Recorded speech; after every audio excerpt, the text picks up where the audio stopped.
उसको ऊपर। तो नेक्स्ट जो हमारा टॉपिक है वो है बेस थ्योरम।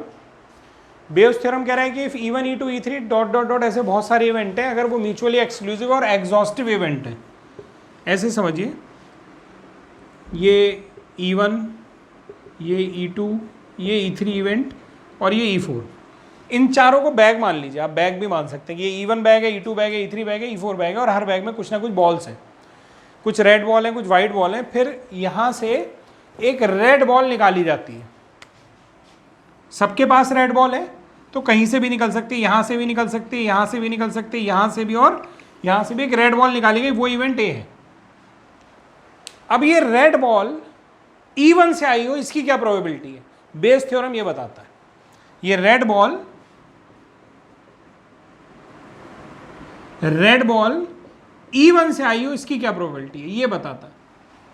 इसको लिखने का तरीका समझो। ये क्या थी? कंडीशनल प्रोबेबिलिटी होता था।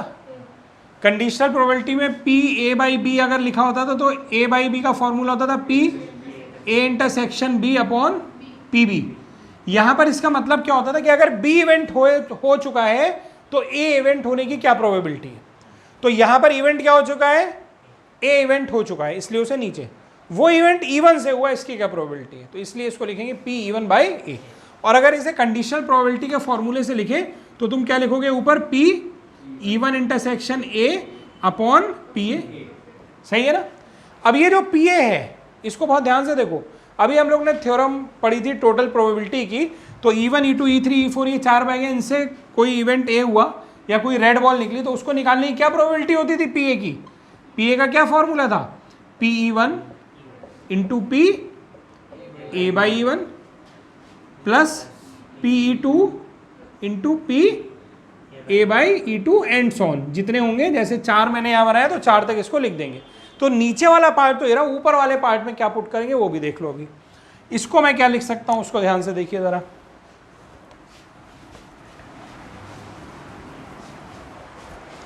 आप लोग अगर कंडीशनल प्रोबेबिलिटी के फॉर्मूले से जाएं तो P E1 बाई A बराबर होगा P E1 intersection A upon PA। और अगर आप ये लिखें P A बाई E1 तो ये क्या होगा? P E1 intersection A upon P1। सही है कि नहीं? यहां से अगर मैं इस इंटरसेक्शन की वैल्यू निकालूं तो ये इधर जाके मल्टीप्लाई हो जाएगा, यानी इसकी वैल्यू क्या आ जाएगी? केवल ये जो बॉक्स में बंद है इसकी वैल्यू लिख रहा हूं, ये आ जाएगी P E1 by A multiplied by PA। और यहां से अगर इधर मल्टीप्लाई कर दूं तो इसकी वैल्यू क्या आ जाएगी? P A by E1 into P E1। सही है ना इतना? ये इंटरसेक्शन वाले की वैल्यू। अब मुझे इसमें नीचे वाला तो पता चल गया, ये लिखा हुआ है। ऊपर वाले में यहां पर दो आंसर मैंने निकाले हैं, बताओ कौन सा रखा जाएगा यहाँ? अगर ऊपर वाला रखोगे तो ऊपर वाले में तो P E1 ऑब्लिक A आ रहा है, यही तो हमें निकालना है। तो जब ये पता ही नहीं है तो ये कैसे रख दोगे? नहीं समझे? रख सकते हैं अगर पता होता तो, लेकिन यही तो मुझे निकालना है तो ये नहीं रख सकते, हमें रखना पड़ेगा ये वाला। यानी अब हमारे पास इंटरसेक्शन वाले की वैल्यू भी आ गई, P E1 इंटरसेक्शन A, इसकी वैल्यू भी आ गई कितना? P A by E1 into P E1। कोई डाउट इसमें? अब इसको अगर मैं इस फॉर्मूले में पुट कर दूं ये जो है, तो मेरा फॉर्मूला निकल आएगा। जितने लोगों को ये समझ में आया अच्छी बात है, नहीं समझ में आया तो कोई बात नहीं, सवाल तो सारे फॉर्मूले से होंगे। यहाँ तो मैं तुम्हें ये सिखा रहा था कि ये फॉर्मूला आया कैसे है। तो अब यहाँ पर हो गया P E1 by A is equal to, इसकी जगह वैल्यू ये रख दो, P A by E1 into P E1। अब देखो इधर ध्यान से, ये P E1 बाई A था ना, तो देखो इसका उल्टा है यहाँ पे, याद करने का तरीका बता रहा हूँ। E1 बाई A तो A by E1 into P E1 upon, यही पूरा लिख दो, पहले यही कॉपी कर दो। लिखना तो मुझे ये वैल्यू है, आप देखो पहली वाली वैल्यू वही तो है जो ऊपर लिखी, तो वही कॉपी कर दो, P A by E1 into P E1, और फिर यही चीज़ 2 के लिए। अब क्या हो जाएगा?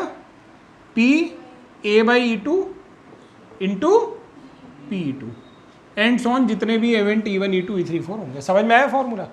लिखने का तरीका समझे? जो पूछा है उसका उल्टा यहाँ लिख दो, वही यहाँ लिख दो, फिर उसके जैसा 2 वाला आगे लिख दो। ओके, ये फॉर्मूला ही बेस थ्योरम कहलाता है। नोट कर लो इसको जल्दी से। अब देखो, जब इसके हम लोग सवाल करेंगे तो फॉर्मूले में तो वैल्यू रखनी है, फॉर्मूला याद है। दूसरा, कॉमन सेंस से भी कर सकते हैं इसको। देखो ज़रा, यहाँ पर एक सवाल है, इसमें कह रहा है कि एक्स और वाई दो प्लांट हैं जो कार बनाते हैं। ये दो इवेंट हो गए E1 E2, इनसे कोई प्रोडक्ट बन रहा है। तो एक्स और वाई दो प्लांट हो गए। Plant x manufacture 70% of the cars और रिमेनिंग जो है वो प्लांट वाई बनाता है। अब प्लांट एक्स जो बनाता है उसमें से 80% कार जो है वो स्टैंडर्ड है, वो स्टैंडर्ड है। और प्लांट वाई जो बनाता है उसमें से 90% कार स्टैंडर्ड है। अब सवाल ये कि अचानक से एक कार चूज की गई और वो स्टैंडर्ड कार है। एक कार चूज की गई जो स्टैंडर्ड कार है, तो इसकी क्या प्रोबेबिलिटी है कि वो प्लांट एक्स की बनाई हुई हो। अब इसको ध्यान से समझो, ये प्लांट एक्स है, ये प्लांट वाई है, दोनों में कार की मैन्युफैक्चरिंग हो रही है। प्लांट एक्स से कार बने, इसकी क्या ये मैन्युफैक्चरिंग है। मैन्युफैक्चरिंग की प्रोबेबिलिटी 70% कार यहां से, 30% यहां से। तो प्लांट एक्स से कोई कार बने, इसकी क्या प्रोबेबिलिटी है? 0.7 है ना। और प्लांट वाई से बने, इसकी क्या प्रोबेबिलिटी है? 0.3। ये तो मैन्युफैक्चरिंग की है। प्लांट एक्स से स्टैंडर्ड क्वालिटी की हो, उसकी क्या प्रोबेबिलिटी है? 80%। और प्लांट वाई से बने तो उसकी क्या स्टैंडर्ड? तो 0.9। ये तो प्रोबेबिलिटी थी। उसके बाद में एक कार चुन ली गई, तुम गए, तुमने एक कार उठा ली, तो वो एक कार यहाँ, भाई कारें यहाँ भी है, यहाँ भी है, तो यहाँ कहीं से उठ गई होगी। अभी तक जो टोटल प्रोबेबिलिटी का सवाल होता था वो ये होता था कि इस कार की, अब कोई कलर दिया होता, रेड ब्लैक कुछ दिया होता, कि इस कार के रेड होने की क्या प्रोबेबिलिटी है। समझ गया बात? नहीं, अच्छा, इसमें स्टैंडर्ड की बात की गई, इस कार के स्टैंडर्ड होने की क्या प्रोबेबिलिटी, क्योंकि यहाँ सारी कारें स्टैंडर्ड नहीं है, कारें केवल 80% स्टैंडर्ड है। तो कार के स्टैंडर्ड होने की प्रोबेबिलिटी ये हो जाती जो टोटल प्रोबेबिलिटी से निकलता। हमसे ये नहीं पूछा रहा, हमसे पूछा रहा स्टैंडर्ड कार तो वो है, ये तो उसने बता दिया, वो प्लांट एक्स से बनी है, इसकी क्या प्रोबेबिलिटी है। यानी वो ये वाला पार्ट पूछ रहा है आपसे। समझ गए?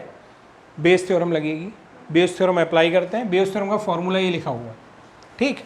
दो इवेंट E1 और E2। E1 क्या है? प्लांट एक्स, तो प्लांट एक्स की प्रोबेबिलिटी 0.7।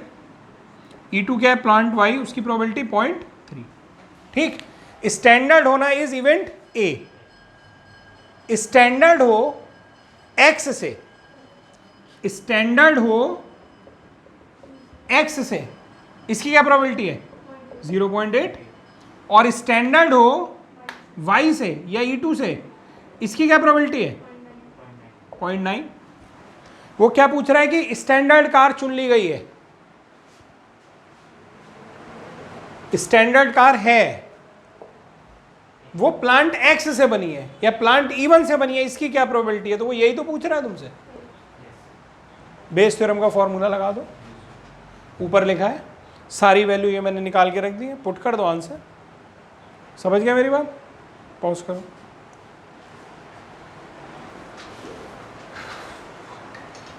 चलो, अभी हम लोग ने सवाल किया, अब इसको थोड़ा सा और दूसरा तरीका बताता हूँ सोचने का, जल्दी हो जाएगा।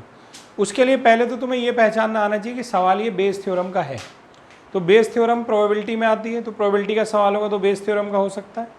फिर बेस थ्योरम में क्या हो रहा होगा कि कई सारे E1 E2 E3 बैग समझ लो दिए होंगे, और उनमें से कोई एक इवेंट हो रहा होगा कि उन 3 और 4 बैग में से एक बॉल निकाल ली जा रही होगी, कोई एक इवेंट हो रहा होगा, और पूछा ये जाएगा कि जो बॉल निकली है वो किस बैग से निकली है, वो इवेंट कहाँ से हो रहा है। बस ये है बेस थ्योरम की पहचान। वो इवेंट की प्रोबेबिलिटी नहीं पूछेगा, वो पूछेगा वो इवेंट कहाँ से हो रही है। समझ गया मेरी बात?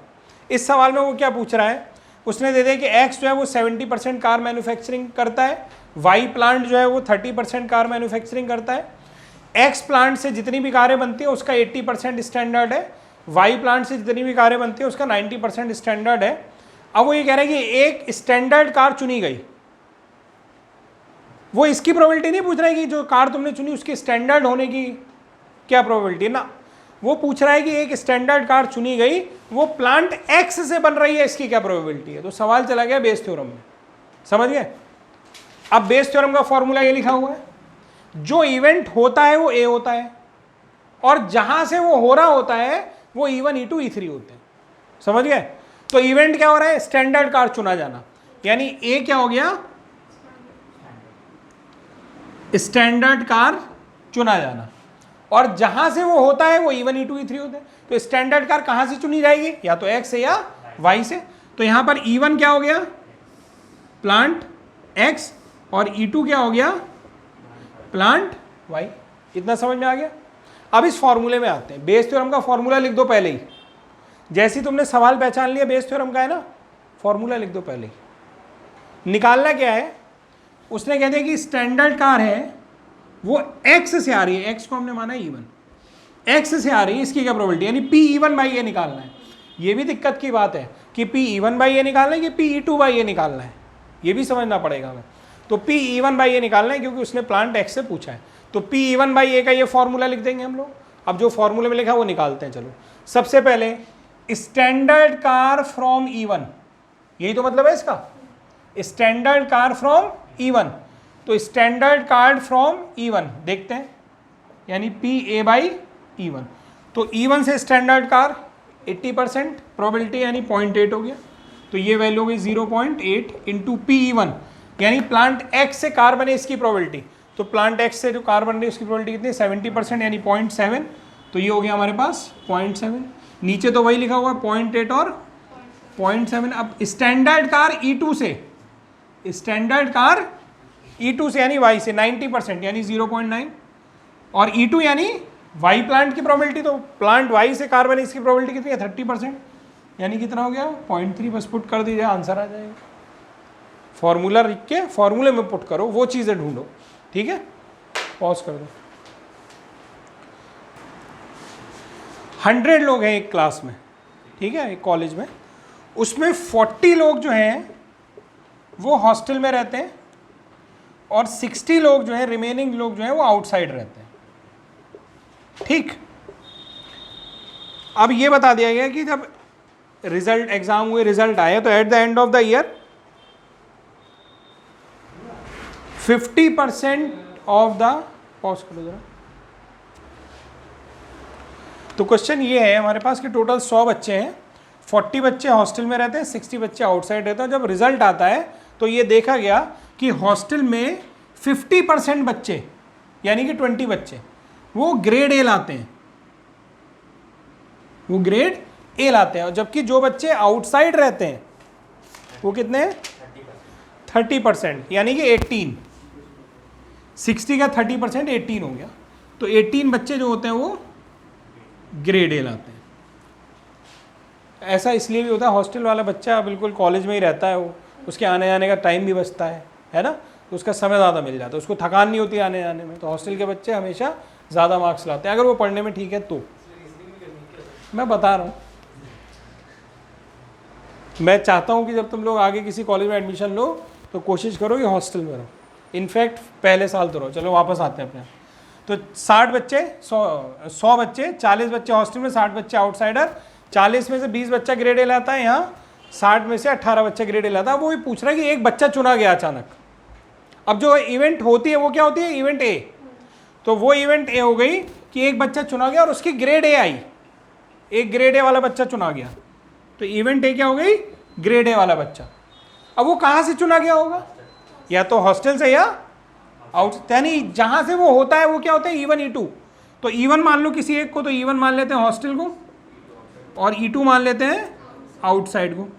अब वो ये पूछ रहा है कि जो बच्चा चुना गया है वो हॉस्टल का हो, इसकी क्या प्रोबेबिलिटी। बेस थ्योरम का सवाल हो गया, जो इवेंट हुई वो कहाँ से हुई, बेस थ्योरम का सवाल।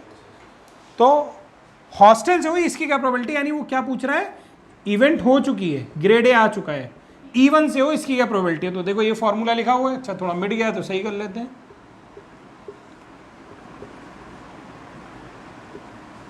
ये हो गया, कोई डाउट इसमें।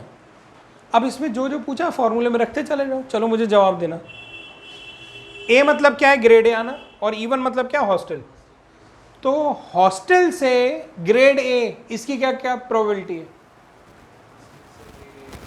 इसकी क्या प्रोबेबिलिटी है? 20/100, 20/40, 20/40, तो ये हो गया 20/40। और यहां से इवन क्या है? हॉस्टल, बच्चा हॉस्टल का हो, इसकी क्या प्रोबेबिलिटी है? 40/100। वेरी गुड, ये आ गया। और यही पूरा यहां कॉपी कर दोगे।